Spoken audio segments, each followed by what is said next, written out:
The Zothair arrived with the arrogance of a conqueror, arriving at the gates of a world that had yet to realize its fate.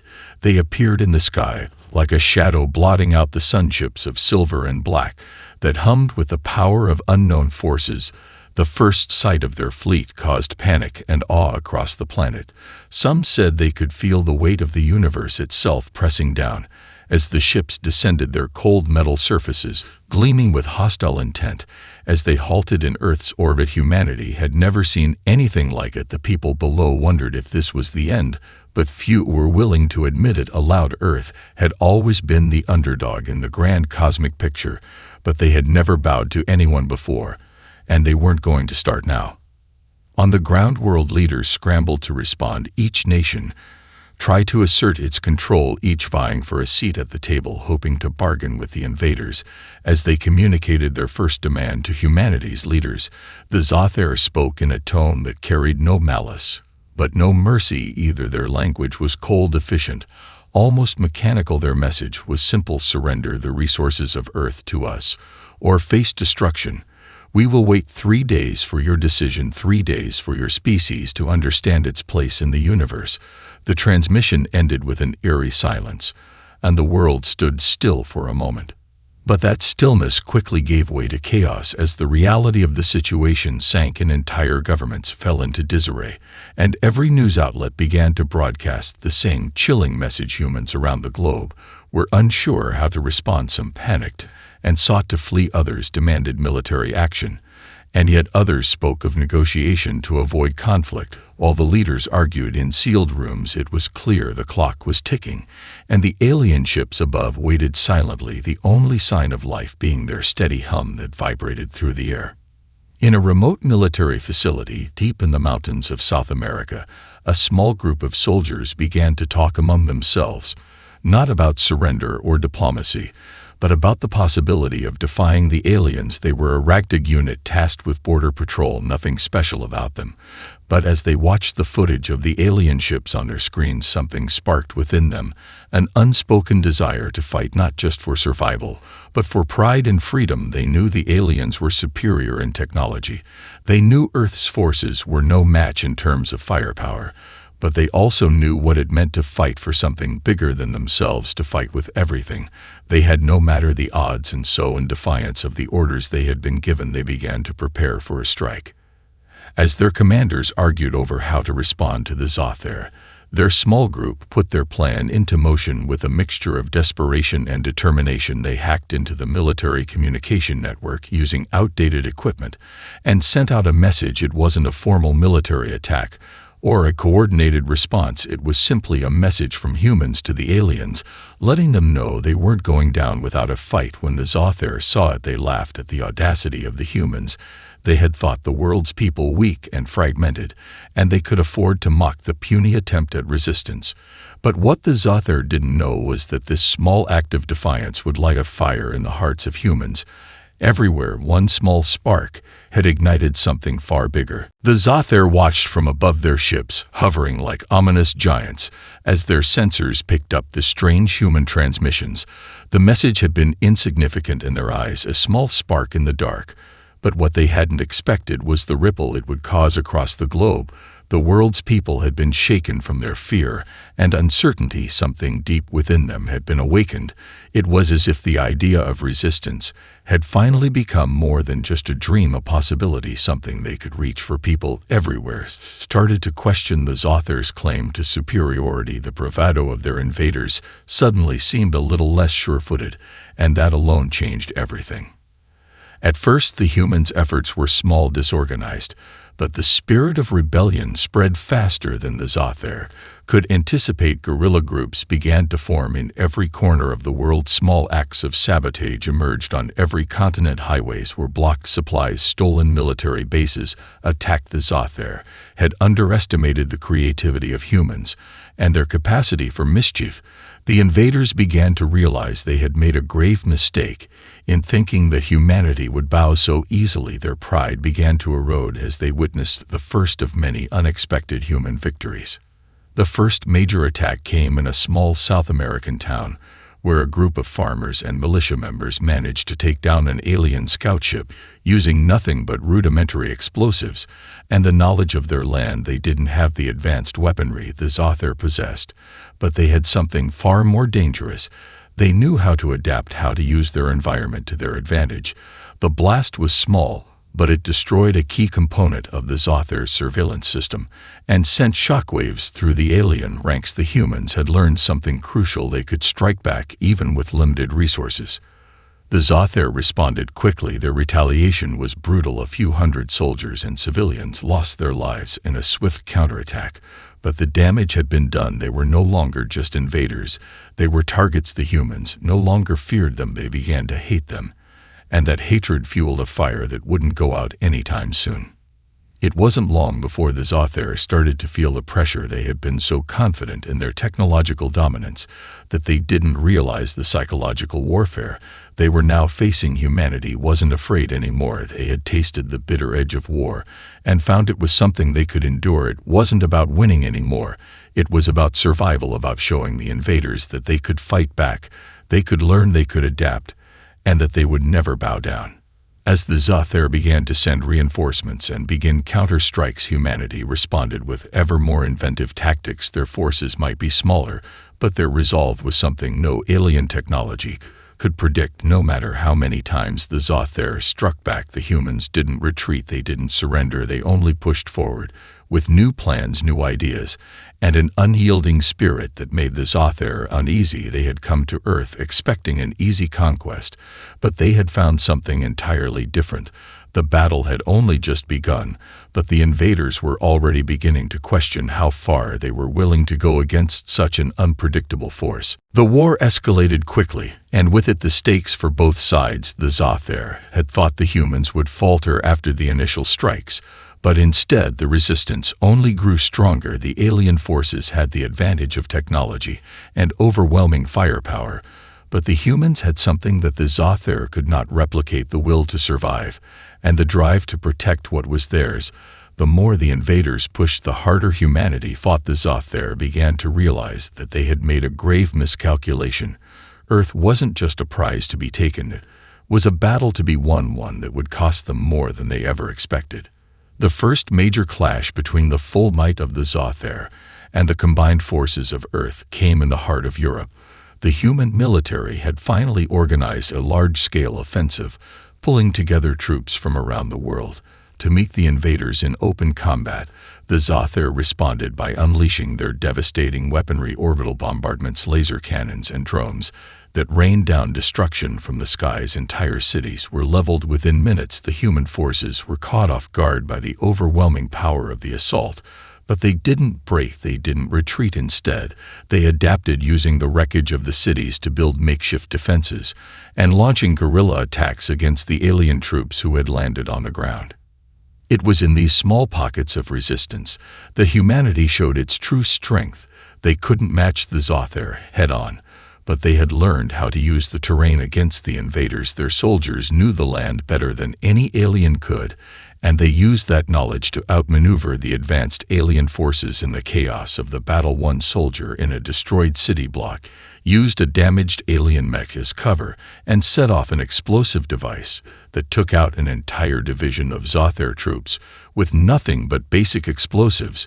It was a victory, but a hollow one. The destruction around them was catastrophic, but the message had been sent. The human spirit was not so easily broken. The Zothair did not take this lightly. They responded with renewed ferocity, bringing in more reinforcements and unleashing devastating new weapons. They believed that breaking the will of humanity was the only path to victory, but they hadn't accounted for the deep-rooted resilience that Earth's people had shown from the beginning. Every attack they launched was met with a counterattack from humans who had nothing left to lose. They were fighting not just for survival, but for their freedom. The Zothair could crush cities, but they couldn't crush the spirit of a species that had spent millennia fighting for their place in the world. For every victory, the Zothair claimed another human force rose to take its place. Their unity and determination spread like wildfire across the planet from small villages to major cities.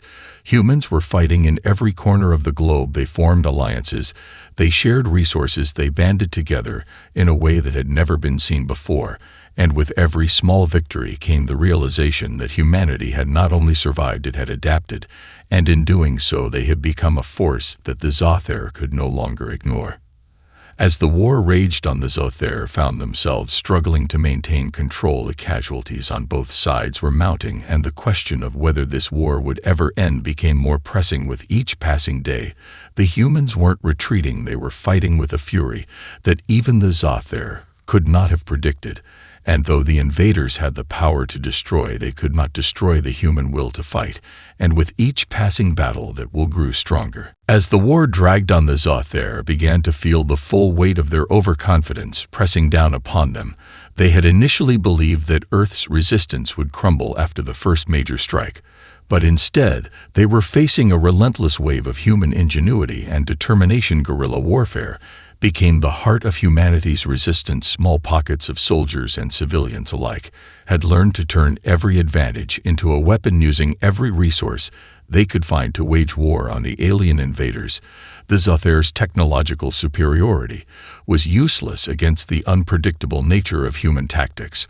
No matter how many times the aliens struck back, the humans only adapted, becoming more elusive and resourceful with each passing day. The human forces were no longer limited to just military units. Small bands of resistance fighters became expert saboteurs, taking out alien patrols and disrupting supply lines with simple tools and homemade explosives. They didn't have advanced technology, but they had something even more dangerous. They knew how to make do with what they had, using their environments to their advantage. They set traps in the ruins of cities and forests, making the alien forces feel as if they were constantly under attack everywhere. There was no safe haven, no way to predict what would come next, and that sense of constant uncertainty began to wear on the Zothair.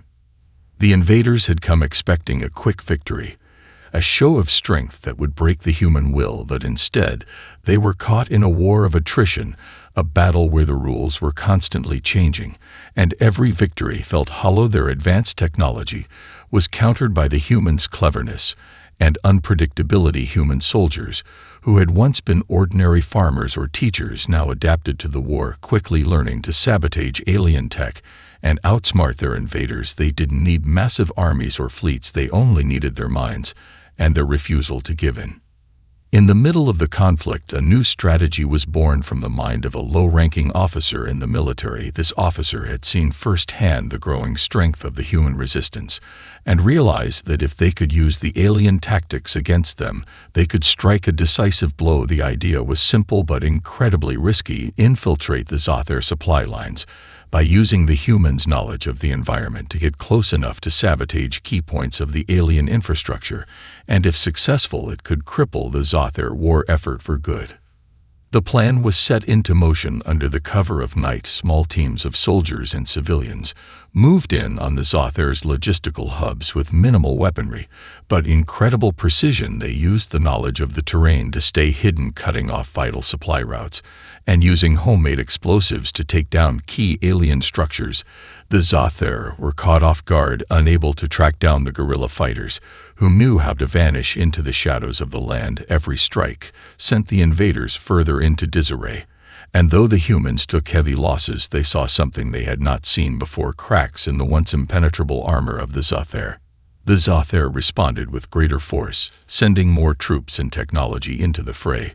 But with each strike they grew more desperate. The human resistance had grown so adept at these hit-and-run tactics that even the mighty Zothair could not seem to keep up. The humans were proving that even a vastly inferior force could tip the scales of war by using intelligence, speed, and adaptability, something the Zothair had once considered beneath them. And as the war raged on, it became clear to both sides that this would be no quick conquest. The humans weren't just fighting for survival, they were fighting for their future, and for the first time the Zothair weren't sure if they could win. As the war dragged on, the Zothair began to realize they were facing an enemy unlike any they had encountered before. They had underestimated humanity from the very start. They had expected to crush the resistance with their superior technology and overwhelming firepower.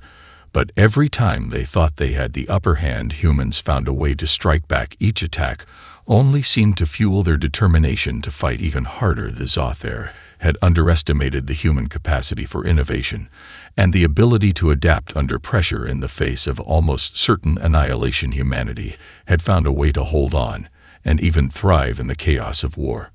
In the depths of a human research facility on the outskirts of a war-torn city, a quiet scientist named Dr. Eva Hayes was working tirelessly on a project she had been developing since the beginning of the conflict. She had spent years studying the alien technology that had been recovered after the initial Zothair strikes, and after months of painstaking effort, she had made a breakthrough. She had found a way to reverse engineer one of the Zothair's most advanced weapon systems, their shield technology, which had previously been impenetrable to any human weaponry. Dr. Hayes had never been a soldier, but she understood the science of war better than most. She knew that if she could create a way to disable the alien shields, humanity would finally have a fighting chance against the overwhelming might of the Zothair. It had taken countless sleepless nights and a small army of engineers to make her vision a reality, but they had succeeded. They had developed a device capable of disrupting the alien shields for short periods of time, making it possible for humans to strike at their enemies with conventional weapons. For the first time in the war, the balance of power had shifted in favor of humanity. As soon as the device was completed, Dr. Hayes worked quickly to get it into the hands of the military, and on the front lines, the human forces scrambled to adapt their strategies to incorporate this new weapon. They knew the Zothair would soon catch on and adapt their own technology to counter it, but for now humanity had an edge. The first strike using the new weapon was launched in a coordinated attack across several fronts, and the results were nothing short of spectacular.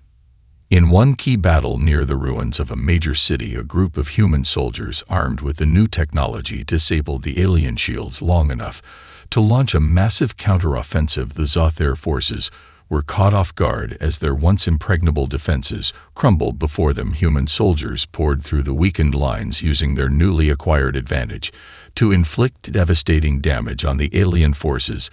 The battle turned in humanity's favor, and for the first time in the war, the Zothair were forced to retreat, their confidence shattered by the unexpected turn of events.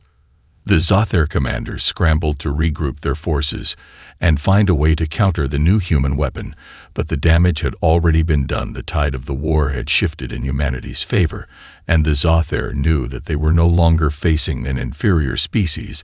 They were facing an enemy that had not only survived, but had adapted and found a way to overcome the very technology that had once made them invincible. As the humans celebrated their hard-earned victory, Dr. Hayes was lauded as a hero, but she knew that this was only the beginning. The Zothair would not give up easily. They would strike back with everything they had, but for the first time in the war, humanity had the upper hand, and they weren't about to let it go.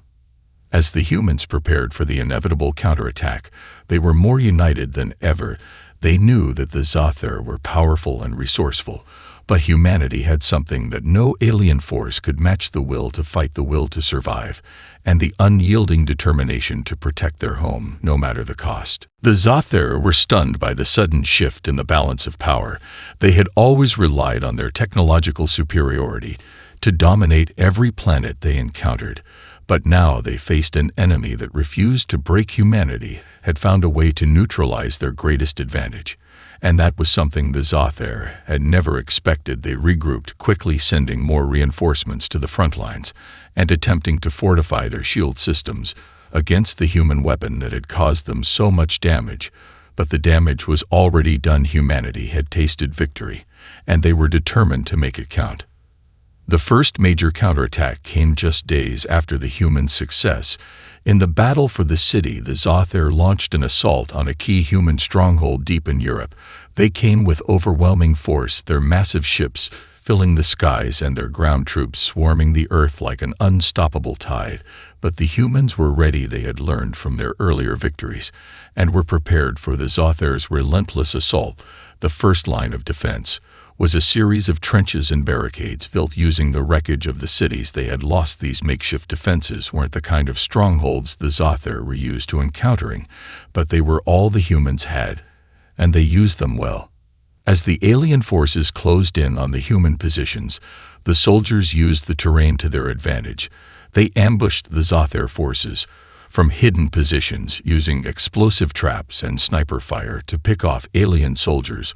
One by one, the Zothair had underestimated humanity's ability to fight in unconventional ways. Their tactics were unpredictable and chaotic, and that made them all the more dangerous. The alien forces found themselves bogged down in a brutal fight for every inch of ground they gained, while the humans continued to outmaneuver them at every turn.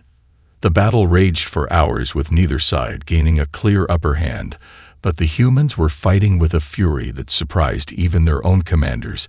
They had learned that they could win not by matching the Zothair's strength, but by exploiting their weaknesses, by making them feel as if they were always one step behind. No matter how many times the Zothair tried to regroup and launch a new offensive, the humans would strike again, catching them off guard and forcing them back. Once more, the Zothair were beginning to realize that this war was not going to be won with brute force alone. In the midst of the chaos, Dr. Hayes' team worked feverishly to improve the human weapon that had turned the tide. They knew the Zothair would find a way to adapt and counter their technological advantage, so they pushed forward with developing even more advanced tactics and weapons, ones that would give humanity an edge in the coming battles. They didn't have the resources or the time to match the Zothair's technological might, but they had something more valuable. They had the will to innovate and the drive to win at all costs. The Zothair could not believe what they were seeing on the battlefield. Their forces were scattered and disorganized. With each assault, their losses mounted, and their morale plummeted. They had thought the war would be over quickly, that they could crush humanity's resistance in a matter of days or weeks. But now they were facing a prolonged conflict, one that seemed to have no end in sight. Their once invincible strategy was faltering, and the cost of their arrogance was becoming painfully clear. As the humans celebrated their hard-fought victories, they knew that this was only the beginning. They had not yet defeated the Zothair, but they had shown them that humanity was not a species to be underestimated. They had proved that no matter how powerful their enemies were, no matter how advanced their technology was, humans could always find a way to fight back.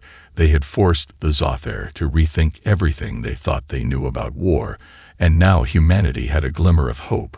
Where there had once been only despair, the war was far from over, but for the first time in a long while the humans felt that victory was within their grasp. The Zothair were beginning to fracture under the weight of their own pride. They had once believed themselves invincible, the masters of war, their technology unmatched across the stars.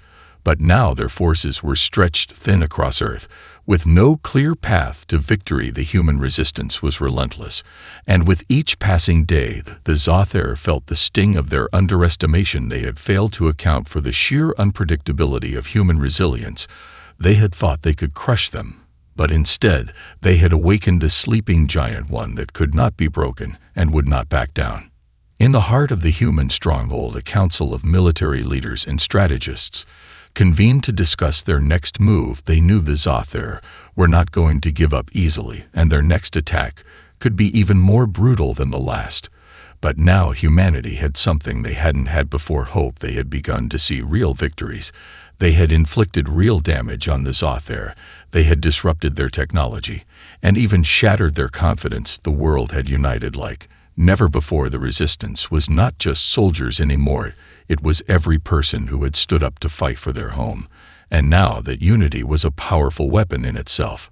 Dr. Hayes and her team continued to improve their shield disruption technology. They worked tirelessly in underground labs, creating new versions of the device that could disable alien shields for even longer periods of time. They understood that every new battle would be harder than the last. The Zothair would adapt, and they would counteract humanity's advancements. But they had learned how to turn the alien technology against them, and with each improvement the humans grew more confident in their ability to win this war. Meanwhile, across the globe, human forces launched a series of coordinated strikes on Zothair strongholds, taking advantage of their stretched supply lines and weakening defenses. Entire fleets of human fighter jets and ships now joined the fight, their numbers growing as new recruits joined the cause. The Zothar never expected that the humans would adapt so quickly, not only to their tactics, but to their technology. The human resistance was no longer just a ragtag group of fighters. They were a force to be reckoned with. Their strategy was becoming more refined, their attacks more precise. In a small town on the outskirts of a major battlefield, a group of resistance fighters had a breakthrough. They discovered a hidden Zothar communications hub deep within the heart of enemy territory. This hub controlled the flow of information for the Zothar military, and its destruction could cripple their entire command structure. For the first time, the humans had the chance to deliver a decisive blow that could shift the momentum of the war in their favor. But the mission would be perilous. The Zothar would have heavy defenses, and the risk of failure was high. But the resistance leaders knew that this could be their chance to strike at the heart of the alien forces. They gathered a team of elite soldiers, engineers, and intelligence officers to infiltrate the hub and disable it. The night before the operation, the soldiers gathered for their final briefing. The mood was tense, but resolute. They had seen the devastation the Zothar had caused to their world. They had witnessed the destruction of their homes, their families, and their cities. And now they had one chance to turn the tide of this war. They knew the risks, but they also knew what was at stake. This mission was not just about winning, it was about securing a future for humanity. As the team moved out under the cover of darkness, they felt the weight of the moment upon them. They knew that this would be one of the most dangerous operations they had ever attempted, but they also knew that if they succeeded, the Zothar would never be the same again. They moved swiftly through the ruined city, making their way toward the heart of the enemy's stronghold. Every step brought them closer to the nerve center of the Zothar's military operations. They could only hope that their courage and the strength of humanity's will would be enough to see them through. The mission to infiltrate the Zothar communications hub was a gamble, but as the team of resistance fighters neared the heart of the enemy's stronghold, they knew there was no turning back. The city was a ghost town.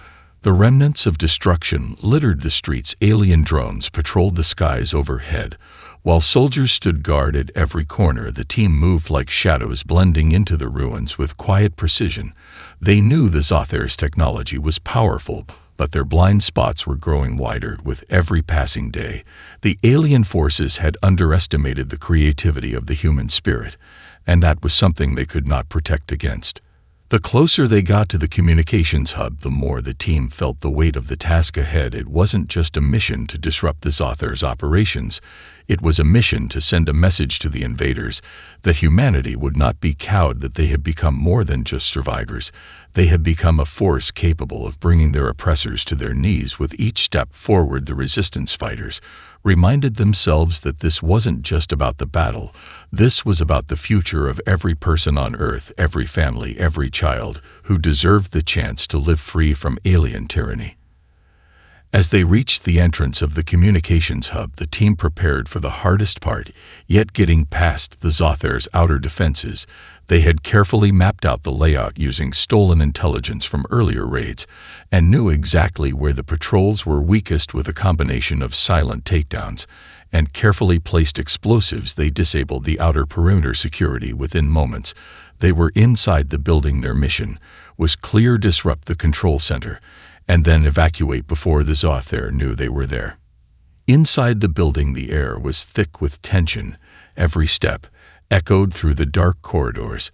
As the team made their way deeper into the heart of the enemy's operations, they passed rooms filled with advanced alien technology, alien soldiers, none of whom seemed to notice the humans slipping by like ghosts. Their objective was just ahead, and with every moment that passed, they knew they were growing closer to dealing a blow that the Zothar could never recover from. When they finally reached the control room, it was more heavily guarded than they had anticipated. The Zothar soldiers were positioned around the room with their weapons trained on the entrance, but the team was prepared. They had learned to fight smarter, not harder. They set off a series of diversionary explosions that sent the guards scattering in confusion with lightning-fast precision. The resistance fighters moved in, taking down the alien soldiers. Before they could react, they quickly planted the disruptors into the communication systems and set the timer for detonation. As the timer counted down, the team made their way to the exit, But they weren't done yet. They knew the Zothair would retaliate, and the moment the communications hub went offline, they would know they had been attacked. The mission had to end with them escaping alive, or all of it would have been for nothing. The blast from the disruptors rang through the building just as they exited the final doorway, sending shockwaves through the alien infrastructure. The once dominant command center was now in chaos, with communication lines severed and the alien forces scrambling to understand what had just happened. The team made it back to their extraction point just as the first waves of Zothair reinforcements arrived. The mission had been a success, but the fight wasn't over yet. The Zothair were wounded, but they were not defeated yet. The battle raged on, but the humans now had a taste of true victory. They had struck a blow at the very heart of the alien forces, and it was a blow that would echo across the stars. The Zothair had learned what it meant to face an enemy who refused to surrender, and they would never forget that lesson. Humanity had proved that no matter how great the cost, no matter the odds, they would always rise to fight again. The war was far from over, but the Zothair now knew that Earth was not a prize to be taken. It was a world worth fighting for, and humanity would defend it with everything they had left.